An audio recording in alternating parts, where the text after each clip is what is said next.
João capítulo 6. Eu sou o pão da vida. Versículo 48.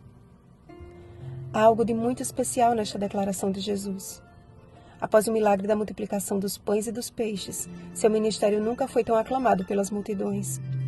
Percebendo o grande poder que dele emanava, as expectativas do povo cresceram não no sentido de reconhecer o Cristo das Escrituras, mas de fazer dele o rei que levantaria uma nação livre de enfermidades e farta de pão. Conhecendo-lhes as intenções, Jesus retirou-se novamente sozinho para o monte. A oração particular era um hábito do qual ele não abria mão. Nesse meio tempo, seus discípulos navegavam rumo a Cafarnaum, quando o barco foi impelido por fortes ventos. E aquela situação, que já era assustadora o suficiente, se agravou ainda mais quando avistaram um vulto humano andando por sobre o mar. Aterrados com aquela visão e possuídos de medo pela possibilidade de perecerem, uma voz familiar lhes acalmou o coração. Sou eu, não temais. Eles o receberam com alegria e logo o barco chegou ao seu destino. Apesar de João não fazer menção da experiência de Pedro ao andar sobre as águas, ela foi certamente uma das mais fortes experiências do apóstolo e de seus companheiros com o seu mestre.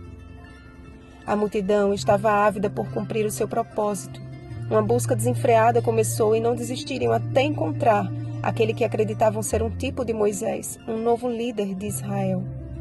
Mas o encontro que julgavam ser a solução de suas dificuldades materiais tornou-se para eles em decepção.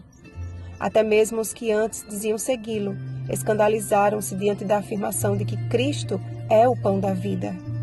Jesus foi enviado pelo Pai para suprir as nossas necessidades não só físicas e materiais, mas sobretudo espirituais. E ali estava ele, oferecendo àquele povo o inigualável privilégio do alimento espiritual que redunda em vida eterna. Mas ele sabia desde o princípio quais eram os que não criam e quem o havia de trair. De toda aquela multidão, bem como a quantidade de cestos que sobrou na multiplicação, apenas os 12 discípulos permaneceram com Jesus. No entanto, mesmo entre os 12, havia um que no íntimo alimentava o mesmo sentimento das multidões e a falsa esperança de que mais cedo ou mais tarde Jesus iria se revelar como o rei que os libertaria do jugo romano. Tanto Judas quanto aquele povo representam um falso cristianismo firmado não em Cristo e suas palavras, mas no delicado alicerce de areia das vontades humanas. A experiência sobrenatural de Pedro ao andar sobre as águas o levou a declarar: Senhor, para quem iremos?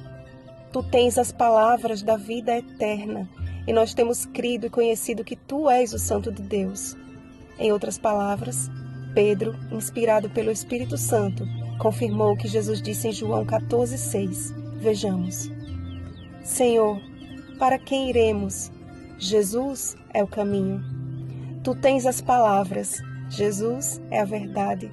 Da vida eterna. Jesus é a vida. Quando nos aproximamos de Jesus dessa forma, é inevitável crer e conhecer que Ele é o pão da vida, o Santo de Deus, o nosso Salvador.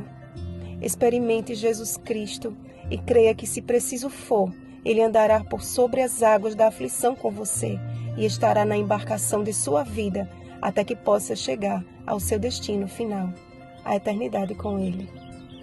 Bom dia àqueles que andam com Jesus. Rosana Garcia Barros.